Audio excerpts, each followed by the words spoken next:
Good morning, good afternoon, good evening, everybody. Bobby Wilson here. Love to you there. Welcome to the Good News Corner. Thank you for joining me. How you doing? That's good.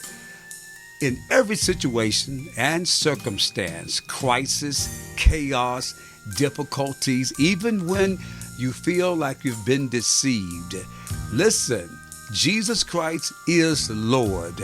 Trust Him to bring things in order, to order, and He can make them work out for your good. I'd like to share with you the power of life and death. Think of a time you said something you regret or were the target of undeserved gossip. Now reflect on a situation where you encouraged a friend who was hurting or felt the life-giving effects of someone else's words. Words matter. Your words matter, and God has given you the freedom to choose how you use them. Are you using your words to tear down or build up? To provoke destruction or stimulate restoration? Do your words stir up drama or encourage peace? What you say flows from what is in your heart. Jesus explained in Luke 6:45, fruit reveals the health of a tree, just as a tongue reveals what is happening in the heart. Most of us want to use our words for good and not for harm. We don't want to be unkind or critical. But James 3 tells us that the tongue is unstable and cannot seem to be tamed. So what can we do? Is there a way to control it? Self-control is a fruit the Holy Spirit produces in us, which means we can't manufacture controlling our tongues on our own. But we do have a part to play in the process.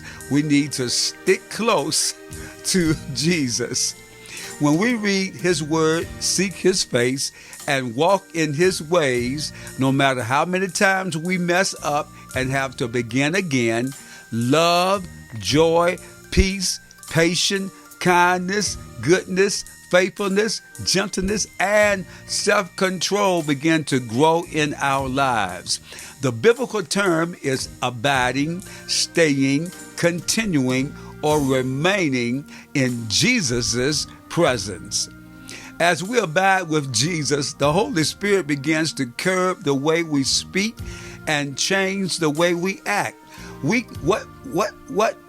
that happens, our words start to bring life and hope to the people around us. So this week, how will you use your words to bring healing and hope to people? If this isn't something you are used to doing, it's never too early to speak words that spark life. Thank you for joining me on the Good News Corner. Bobby Wilson here. Love to you there. Listen, let's look at how to save your life. Jesus willingly sacrificed everything for the sake of the world, for you. He took the punishment of our sin so that we could know God intimately forever. And when He rose from the dead, He made it possible for us to have a close relationship with Him. Jesus made a way for us to know Him, but we have to choose whether or not we will follow Him. If any of you wants to be my follower, you must give up your own way, take up your cross, and follow me. If you try to hang on to your life, you will lose it. But if you give up your life for my sake and for the sake of the good news, you will save it. Mark 8:34 and 35. What does it mean to take up our cross? For Jesus, the cross was a literal object upon which He suffered and died. It was a physical weight that also symbolizes the spiritual heaviness He bore. The cross also represents the suffering and surrender we all choose to endure for the sake of knowing and obeying Christ.